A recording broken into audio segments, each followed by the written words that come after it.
Assalamualaikum Doktor dan selamat petang. Saya Nik Muhammad Hirzi. Kami dari Grup 4 memilih Telegram sebagai kami punya case study untuk tasuan kriptografi ni. So hari ni kami nak jelaskanlah berkenaan apakah main function dalam Telegram that apply security mechanism, apa itu security threat dalam Telegram, apa itu crypto security services dan crypto security mechanism yang digunakan dalam Telegram. So sebelum pergi lebih lanjut, kita mulakanlah dengan sedikit pengenalan apa itu Telegram. So apa itu Telegram? Telegram adalah salah satu online messaging app yang mana fungsinya membolehkan kita untuk menghantar mesej kepada kita punya kontak ataupun kenalan kita secara percuma. Seperti contoh aplikasi-aplikasi popular yang lain seperti WhatsApp, Facebook Messenger dan lain-lain lah. Telegram is a cloud-based mobile and desktop messaging app. So Telegram dia menggunakan cloud-based messaging system dengan fokus aplikasi ini adalah pada kecepatan pengiriman dan dia punya security. So dengan dengan adanya servis teknologi cloud ni, maka Telegram dia boleh menyimpan kita punya data message, foto, video dan dokumen daripada kita punya cloud chat di server Telegram. So that pengguna ini dapat dia mengakses data daripada mana-mana device sekaligus dan pada bila-bila masa sahaja tanpa perlu bergantung pada third party backup. Seterusnya,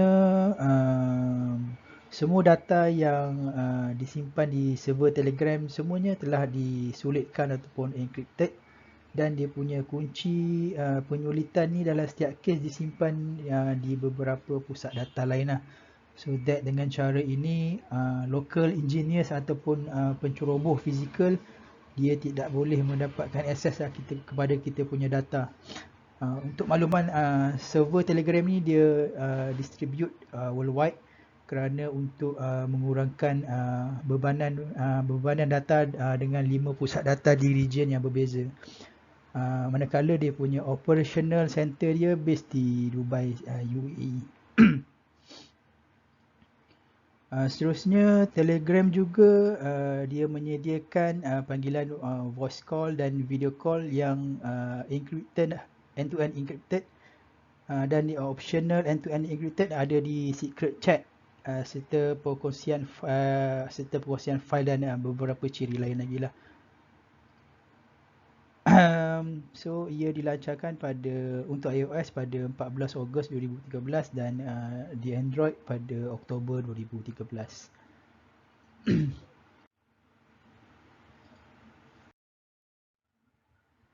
So berikut ialah antara main function ataupun feature that require security mechanism dalam Telegram. Feature yang pertama ataupun security mechanism yang pertama ialah log chat. So Telegram dia membenarkan user ni untuk log chat message. So user boleh log ataupun unlock dengan menggunakan pin entry lah yang kita set ataupun dengan menggunakan kita punya phone punya fingerprint sensor. So ciri ini sangatlah sesuai sekiranya user interface telefon kita ni dia tak offer penguncian aplikasi. So yang kedua ialah feature secret chat. Untuk makluman, secret chat ni dia menggunakan betul-betul end-to-end encryption ataupun kalau dipanggil client to client encryption. So message yang dihantar melalui feature secret chat ni dia hanya boleh diakses hanya dengan di device penghantar dan penerima saja. So dia punya data ni disimpan dalam device penerima dan penghantar, bukan di cloud ataupun di server Telegram. So ini bermakna semua data ni disulitkan dengan kunci yang hanya ada pada penerima dan penghantar lah. Tiada cara lain untuk Telegram atau orang lain diakses data pada peranti untuk mengetahui kandungan yang dihantar dalam mesej tersebut. So feature yang ketiga ialah self-destructing media.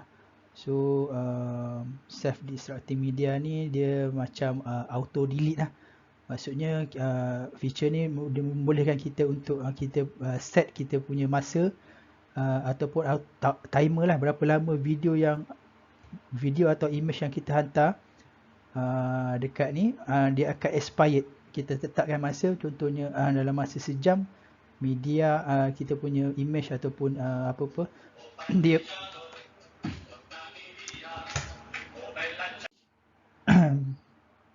so maknanya selepas tempoh masa yang ditetapkan tu image atau video yang kita hantar tu dah tak boleh akses lah ataupun dia akan delete sendiri. Benda ni bukannya barulah di Telegram, sebelum ni dah ada, cuma hanya boleh digunakan di secret chat. Cuma sekarang ni dia luaskan penggunaannya, lagi di default chat dengan group chat pun dah kira dah boleh. Then ciri yang keempat adalah two-step verification. So inilah mungkin salah satu security mechanism yang penting lah, yang digunakan untuk menambahkan lagi security features dalam aplikasi Telegram ni. So once enabled, ciri ini dia memerlukan kita untuk memasukkan kata laluan setiap kali kita nak login masuk ke dalam Telegram lah, sama ada daripada device lama ataupun yang baru. So kata laluan ni memang diperlukan lah untuk sebagai tambahan kepada OTP ataupun one time password yang mana dia akan appear setiap kali kita nak set up account dekat new device. So ini penting lah, dia akan melindungi akaun kita daripada kecurian identiti sekiranya seseorang mengetahui kita punya kata laluan. So dia kena masih memerlukan kita punya kata laluan lagi untuk log masuk. So ciri-ciri ni amat penting dalam menambahkan security feature lagi dalam Telegram. So ciri yang kelima ialah delete sender message. So Telegram dia membolehkan pengguna untuk delete bukan sahaja message mereka sendiri, tapi juga message yang dihantar oleh orang lain dalam private one-on-one chat. Walaupun ciri ini agak biasa, so tapi dia punya advantage bagi mereka yang mahukan lagi more privacy dalam dia punya chat.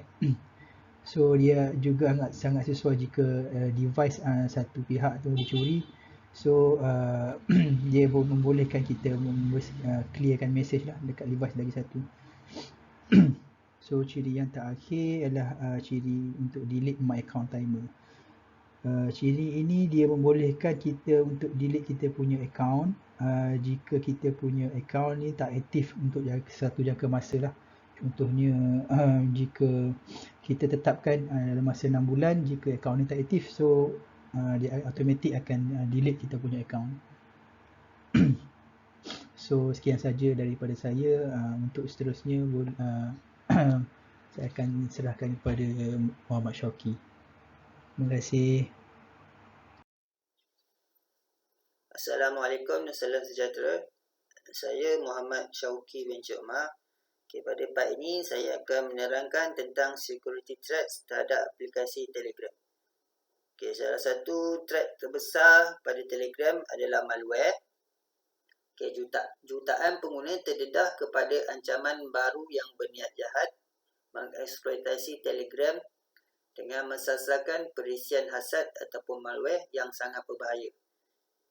Telegram ialah permata yang sah, mudah digunakan, stabil dan tidak disekat oleh ejen antivirus enterprise ataupun oleh network management tool. Hal ini membuatkan attacker sangat suka menggunakan platform ini untuk melancarkan serangan. Attacker boleh membuat bot baru dengan mudah tanpa mendedahkan maklumat pengenalpastian dan menjadikan attribution dan interception lebih sukar. Pengkalan pemasangan Telegram juga sangat meluas dan berkembang dengan cepat. Ini membolehkan attacker menggunakan peranti mudah alih mereka untuk mengakses komputer yang dijangkiti dari mana-mana lokasi seluruh dunia. Malware khusus yang dikenal pasti ialah Toxic Eye, sejenis Remote Access Trojan baru atau RAT. RAT ni bukan sahaja boleh mencuri data atau memulakan penguncian perisian ransomware bagi fail pengguna, Malah ia boleh hijack mikrofon dan kamera pada PC pengguna. Dan seterusnya, denial of service attack. Pengasas Telegram Pevadurov berkata serangan cyber besar-besaran terhadap perkhidmatan pemesejannya berasal dari China. Firma itu juga mengesahkan ia mengalami serangan DDoS yang berkuasa dan mengganggu perkhidmatan selama kira-kira sejam. Gangguan itu menjejaskan pengguna di Amerika dan negara yang lain. Dalam serangan DDoS ini, penggodam mengatasi server dengan junk request. Ia berlaku ketika penunjuk perasaan di Hong Kong menggunakan Telegram untuk menyeras tunjuk perasaan berhubung rancangan untuk membenarkan ekstradisi ke China. Threat seterusnya adalah kecurian data. Sebuah pangkalan data Elasticsearch awam yang mengandungi 42 juta rekod pengguna Telegram Iran ditemui di web untuk diakses oleh sesiapa sahaja. Data peribadi ini termasuklah nombor telefon dan nama pengguna, dan tidak jelas data peribadi ini sudah terdedah sejak berapa lama. Yang seterusnya adalah Signaling System 7 atau SS7. Penggodam dengan akses kepada sistem Signaling 7 yang digunakan untuk menyambung rangkaian mudah alih di seluruh dunia dapat memperoleh akses kepada messenger Telegram dan data email individu berprofil tinggi dalam bisnes cryptocurrency. Apa yang dipercayai, serangan ini penggodam mensasarkan kod log masuk pengesahan 2 faktor atau 2FA yang dihantar melalui sistem pesanan ringkas pembekal telefon kepada telefon bimbit mangsa.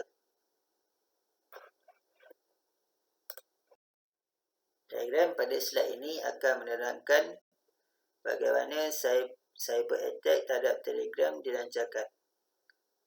Mula-mula, attacker akan create Telegram account. Kemudian, attacker akan create Telegram bot dan memasukkan bot token ke dalam malicious source code. Kemudian, attacker akan deploy malicious sample dalam bentuk malicious spam. User yang membuka malicious attachment ini akan menyebabkan bot dihubungkan kepada peranti pengguna.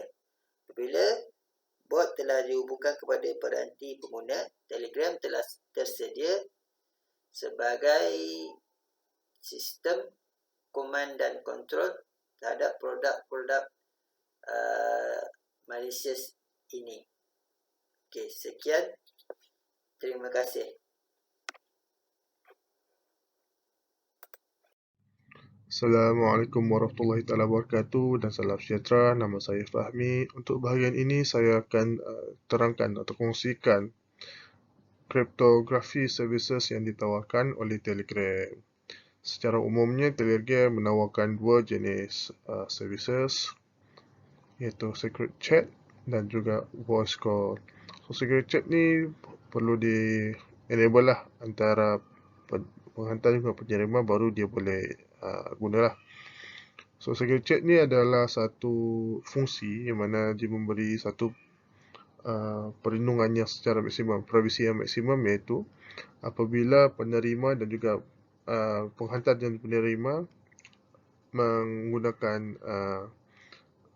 servis ini, mesej, gambar, video ataupun fail yang telah dihantar dan diterima oleh penerima, automatically dia akan padam secara automatik lah. Maksudnya di sini segala mesej, fail, gambar semua dia tidak akan simpan dalam server lah. Yang kedua iaitu voice call. Voice call pun sama juga. So voice call ni dia encrypt end to end juga. Cuma dia tidak akan store dalam server juga. Sama juga dengan secret chat. dia menggunakan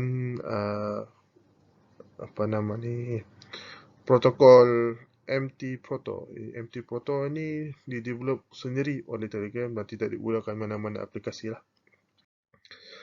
So, seterusnya bahagian kriptografi mekanisme ya, macam saya sebut tadi. MT Proto ni digunakan oleh Telegram sahaja. So, dia menggunakan symmetric encryption scheme yang dipanggil MT Proto.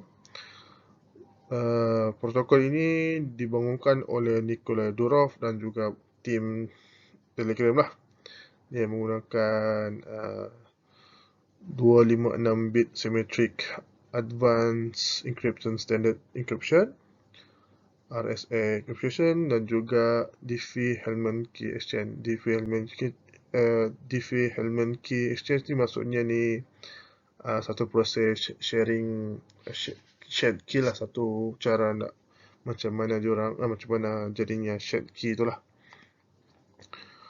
So, secara detailnya ni saya pun kurang pasti macam mana nak terangkan. Cuma di sini bagi tahu dia punya secure agak hebat lah, agak tinggi juga untuk sesebuah sistem lah. Saya rasa untuk session ini saya selesai. Saya akan serahkan kepada tim saya yang lain. Sekian, terima kasih. Assalamualaikum.